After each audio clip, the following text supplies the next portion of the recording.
teniendo el entendimiento entenebrecido, ajenos de la vida de Dios. Uno les habla de las cosas de Dios, no las pueden entender, y no solamente a veces no las pueden entender, sino que no les interesa entenderlas, no las quieren. Pero bueno, esta es una actividad que el diablo está desarrollando en las personas, y que nosotros tenemos que estar conscientes para saber qué terrenos estamos pisando y cuál es el trabajo que nosotros tenemos que hacer y cómo hacerlo. Dice la parte final del punto 1: también el descuido de los cristianos les impide una correcta comprensión de las enseñanzas del Señor.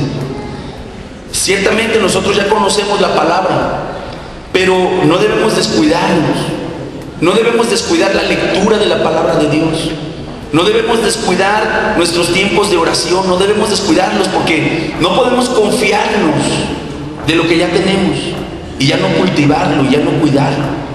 Tenemos que retener lo que tenemos, amén, hermanos, porque un descuido puede ser fatal para nosotros.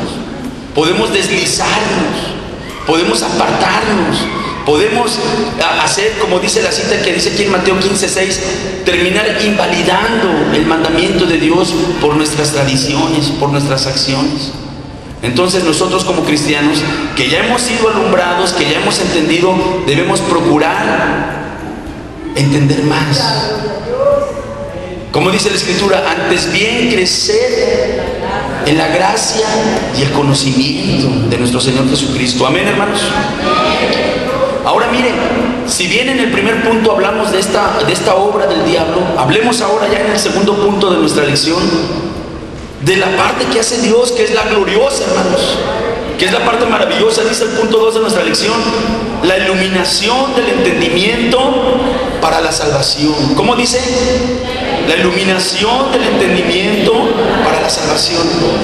Nosotros también en otro tiempo teníamos el entendimiento entenebrecido, pero la iluminación del entendimiento llegó a nosotros para salvación. Mire cómo dice este punto, y esto es maravilloso. Alégrese en lo que vamos a leer, hermano, gócese. Dice: para la salvación se requiere todo el poder de Dios. La obra de la salvación es tan grande que solamente Dios puede hacerla. Amén. Solo Él puede hacerla. Y vamos a leer un texto en el que se nos ilustra de una manera comparativa cuál es el poder que Dios ha ejercido en nosotros para que hoy en día podamos estar aquí sentados comprendiendo su palabra y alabándole. ¿Qué poder se manifestó en nosotros? La Escritura dice que el mismo poder que se manifestó cuando Dios creó todas las cosas.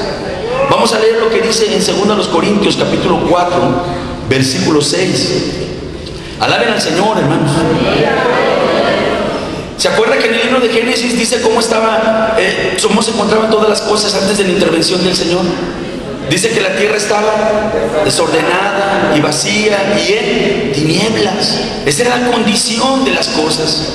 Hasta que Dios habló y por medio de su palabra se hizo la luz y vino la vida y el orden de todas las cosas creadas. Amén. Pero aquí dice en el verso 6 de 2 Corintios 4, dice así: porque Dios, ¿quién, hermanos? Dios que mandó que de las tinieblas resplandeciese la luz, es el que resplandeció en nuestros corazones para iluminación del conocimiento de la gloria de Dios en la faz de Jesucristo. Aleluya. Está viendo usted cómo aquí está describiendo dos actos que solamente Dios pudo hacerlos. Solamente Dios pudo crear todas las cosas, y Él lo hizo con su eterno poder y deidad. Él creó todas las cosas. Él era el único y es el único que puede hacerlo. Él es el único que dice: y yo hago nuevas todas las cosas. Él lo va a volver a hacer. Así como Él lo hizo, Él lo va a volver a hacer.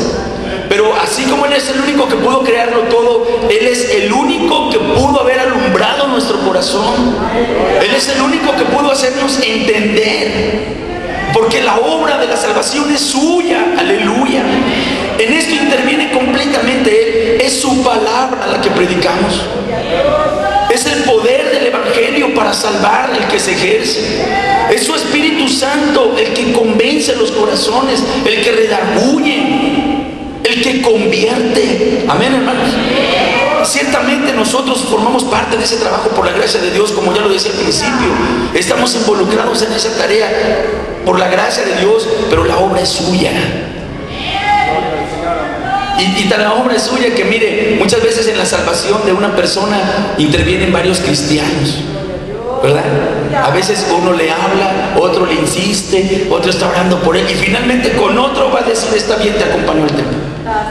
Y sucede eso, que uno fue el que sembró, otro fue el que regó, pero Dios es el que dio el crecimiento. Dios es el que finalmente hizo la obra, porque solo de Él es el poder, aleluya. Porque solo Él conoce las vidas y solo Él pesa los corazones y sabe lo que cada uno trae en su alma. Y aunque la predicación es general, el Espíritu Santo la hace particular para nosotros. Amén, hermanos. Y Él es el que hace la obra en nosotros. Bendito sea su nombre. Esto es maravilloso. Sin esta poderosa manifestación, el hombre nunca podría haber comprendido el Evangelio para salvarse.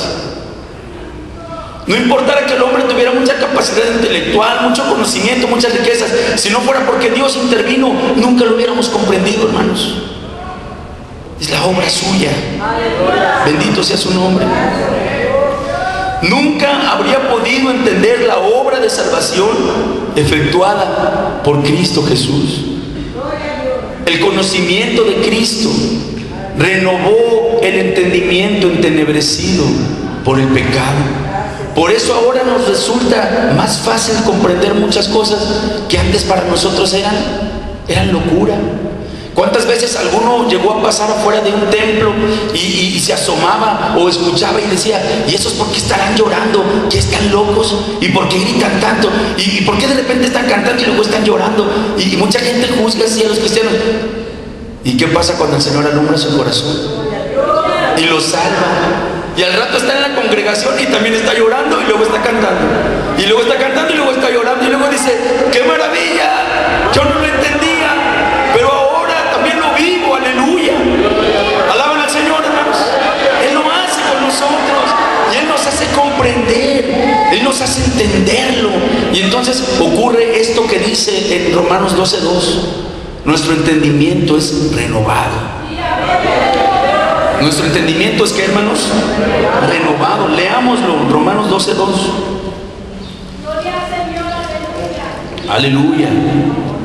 Dice: no os conforméis a este siglo, no tomemos la forma del mundo.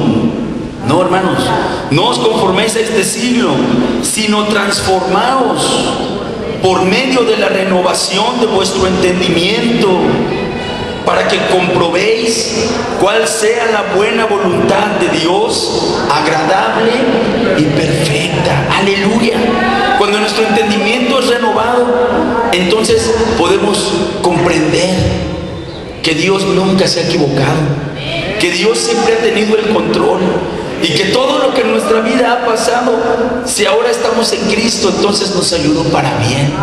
Y podemos comprender que su voluntad tiene estas tres cosas maravillosas: es buena, es agradable y es perfecta. Pero eso solamente lo puede comprender aquel que ha renovado su entendimiento. Sigue diciendo el punto 2: el entendimiento debe ser ejercitado en la preparación de los creyentes para la segunda venida del Señor. Primera de Pedro 1:13. Vamos a leer la palabra.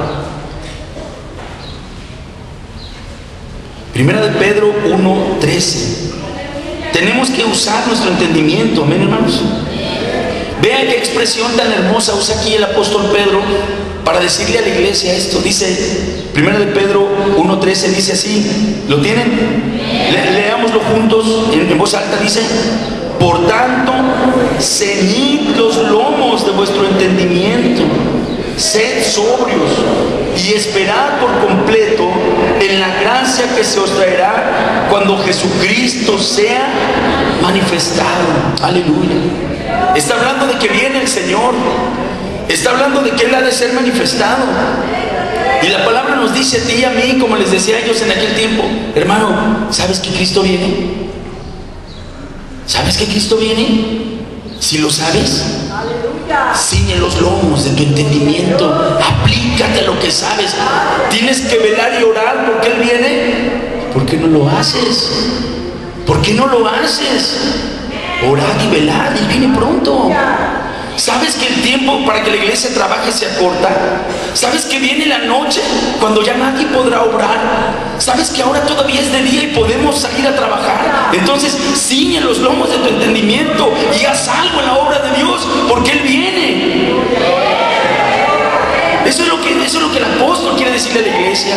Si sabes que Él viene, aplícate. Si conoces que Él viene, haz lo que tienes que hacer. Porque bienaventurado aquel siervo que cuando su Señor venga lo haya haciendo lo que le encomendó. Tenemos nosotros como iglesia que ejercer nuestro entendimiento, hermanos. Quizá alguno aquí entre nosotros diga: hermano, yo ya lo hice muchos años, ya le toca a otros. No, hermano, no te canses. No te canses. No desmayes. No veas lo que otros hacen o no hacen. Ve lo que tú haces o no haces. Y tú ciñe los lomos de tu entendimiento y ve adelante en el nombre del Señor, porque tu Rey viene. Viene con galardón, aleluya. Viene con recompensa. Gloria a su nombre. Dice también que la obediencia que requiere el Señor solo es posible con un entendimiento renovado e iluminado por Dios. Leamos lo que dice el Salmo 119 en el versículo 34. Salmo 119, versículo 34.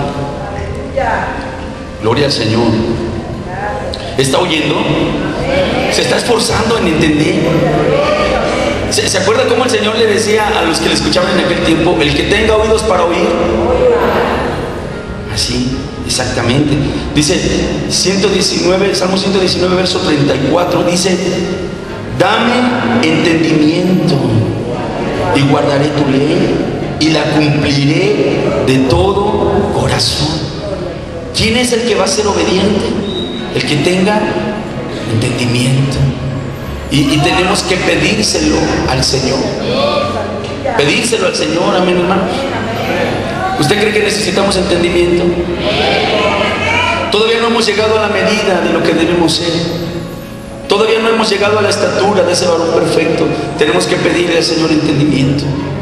Si alguno tiene falta de sabiduría, pídala a Dios, el cual da a todos abundantemente y sin reproche. Debemos de decirle, como le decía el salmista: dame entendimiento y guardaré tu ley y la cumpliré. No a la fuerza, no porque me están mirando, no, la cumpliré de todo corazón.